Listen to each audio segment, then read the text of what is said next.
Hello guys. Ayan nga guys, at nagbalat na ako ng saging saba. Ayan yung binigay sa akin guys. Ang ating saba ay nahinog na kaya aking lulutuin na ngayon. Uwi na natin at baka maluto pa ng iba guys.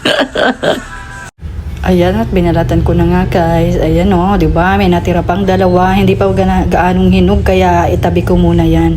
At ayan na nga guys, perfect. Ayan na o, nilagyan ko na ng flour. Ating ibe-blender guys para maganda yung pagkakapirat ng ng saging. At ayan nga guys, ilagyan ko pa yan ng isang itlog. Isa lang dahil kaunti lang naman yan. Kakaunti lang guys. Kaunting flour, kaunting itlog, kaunting saging. Diba? Ako lang naman sigurado kakain yan. At ayan, nilagyan ko rin ng kaunting asukal. Ayan guys, 2 kutsara lang na asukal. Okay na dahil ayoko lang masyadong matamis. Dahil masyado nang matamis ang aking katawan guys. Tama na yun at baka ma-over na ako sa tamis. At ayan nga ay tinakpan ko na. Ayan o, at ating isiset na yan.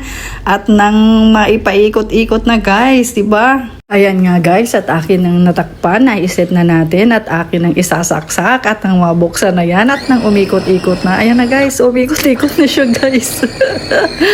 Ayan, perfect guys. Ayan o, diba? Cute. Umikot-ikot siya.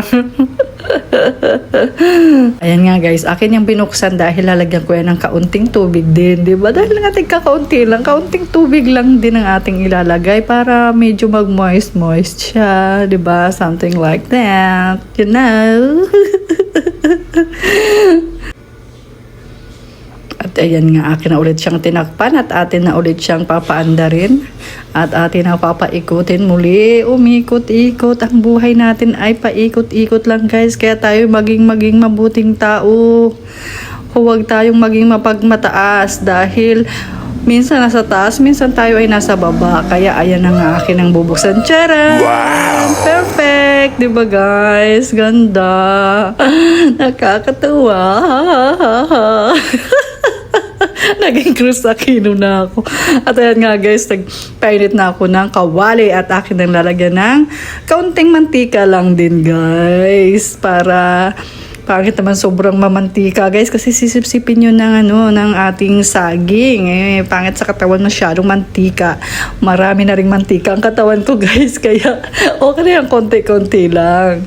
Diba? Yan o, akin na inilalagay guys. At ayan na nga. Hindi man perfect ang kanyang shape, ay perfect naman ang lasa niyan guys. Wag kayong dyan. Ayan o, akin ang binaligtad dyan. At ayan na, charan! Diba perfect yung pagkaitim niya? That's all for today's video guys. Bye bye. Follow for more. Thank you.